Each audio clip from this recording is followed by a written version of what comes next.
Hi, I got contacted by XTool who asked me if I wanted to review this A30M OBD2 diagnostic scanner. So I said yes, but only if I can be totally honest. So I didn't pay for this. And this is just my first impressions after plugging it into our 2010 Suzuki Jimny Gen 3. So what you get in the box is the scan tool and this card with a serial number and an activation code. So you first need to download the XTool AnyScan app and then register your tool with this serial number and activation code. Next, you simply plug in the tool in the diagnostics port, which is usually very close to the driver's side steering wheel, well, the only steering wheel, and it will show the battery voltage. Now, I did briefly test this before just to make sure it works. You have to make sure that your phone or your iPad's Bluetooth is connected with the scan tool.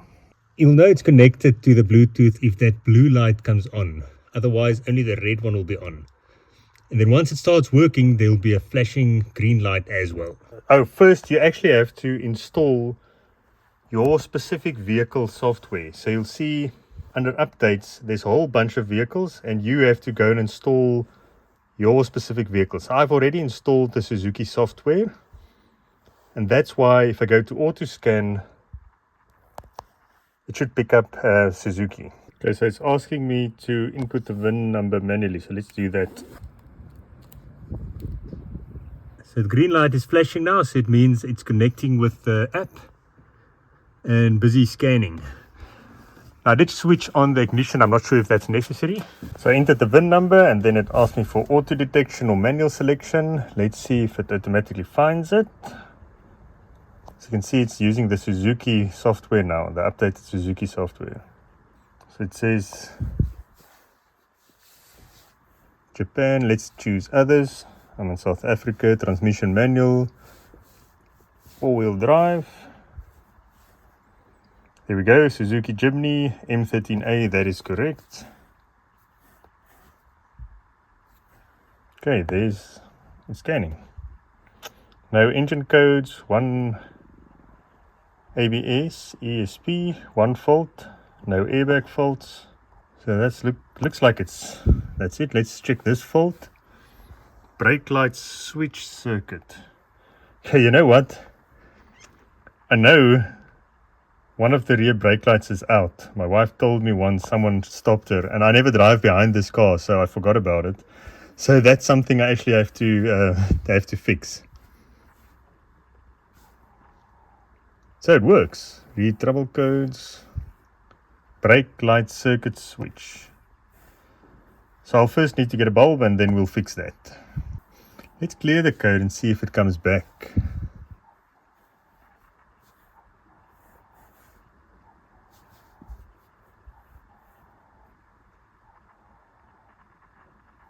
Okay, it'll probably come back once we've driven.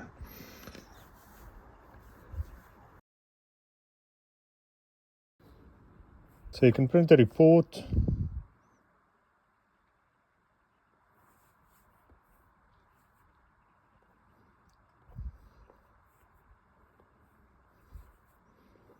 So there you can see the trouble code for the brake light switch and you can print that to PDF. That's quite cool. So if you want to go check out a car before you buy it, it's very easy to quickly plug this in and see if there are any active codes. It does take a while to get into the system, but I mean most of these tools are quite slow. I know these Suzukis are limited, or the Japanese cars like the Toyotas for instance, it's impossible. Like that Fortuner back there, you can't scan those with these tools. You need the TechStream software or expensive Toyota software. But this SLK will probably work quite nicely. I think the European stuff is usually more compatible with these scan tools. So in the next video we'll scan the Merc and see if it scans all the systems like the roof, the aircon, the gearbox and all of that. So again, it doesn't recognize the VIN, so for the Suzuki I have to each time type in the VIN manually. Interesting, so the brake light on the left still doesn't work. I've scanned it again, but it now doesn't throw the code. Maybe it'll come back after driving the car for a bit. But anyways, I did pick it up initially and I could clear the code. It'll probably come back. So it works without reading the manual. I could scan the codes. For this Suzuki, it's only the engine, the ABS and the airbags. I know for a fact that some of these Japanese vehicles are more limited. I couldn't get the live data to show up, but I'll try that again in a future video. If you have any questions, let me know, and then I'll try to include that in future videos. Or if you know how these work, let me know. I'll spend some time with it and report back after a while. I do have a few other scan tools, some cheap ones, and I've got a more expensive one that's more or less the same price as this one. I think in South Africa, I checked, this one is between 5,000 and 5,300 Rand. So it is quite expensive, but that's largely due to the exchange rate that is so poor. So far, the nice thing about this is that it's small and that it covers all the vehicles. You don't have to pay extra to download other models. So the big question is, how many of the systems on the Mercedes will it be able to scan? And that's what I'll do in a future video. Okay, so I thought let's not be lazy. So I jumped into the Mercedes and plugged it in, and let's see what we can find out. So we're in the Mercedes now, the SLK, and I also had to enter the VIN number manually, but it is scanning, looks like all the systems, because there on the right hand corner you can see 20. So it's scanning now the ESP system, which is number 3 out of 20. I did also download the Mercedes-Benz software. There it goes to the airbag, so that's number 4 out of 20. So let's see if it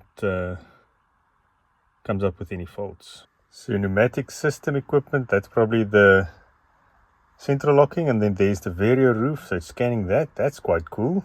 So not all software does that. Headlamp range adjustment, I don't think this car is equipped with that. Cell phone or cellular phone, this car doesn't have that. Scanning the aircon, so that's cool. And one more system to go, so all 20 systems are scanned. That's nice. And because some of the other scan tools you have to pay for the specific software for each manufacturer, and here you can download all of the different manufacturers for free. So that makes the price look a little bit better compared to the other systems. Okay, let's see what the fault is. There's only one, looks like, in the sequential fuel injection. Maybe it's that O2 sensor that I picked up earlier. Read code. O2 sensor upstream of CAT. Sensor signal in the case of inertial fuel shutoff. Implausible. Stored. So it's not an active code. So we'll clear it and see. So now there's no codes anymore. Here you can see there's a lot more that you can activate. Actuation tests. System selection. Aircon. Body.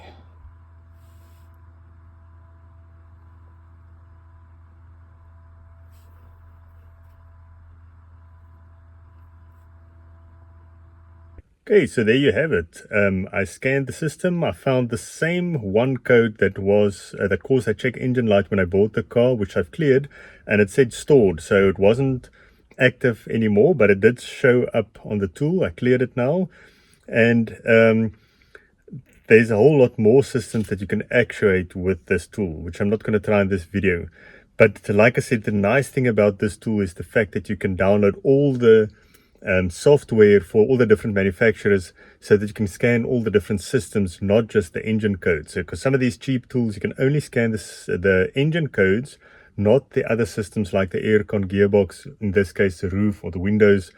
You have to buy a specific tool for that, or you need to download specific software for that, which costs extra.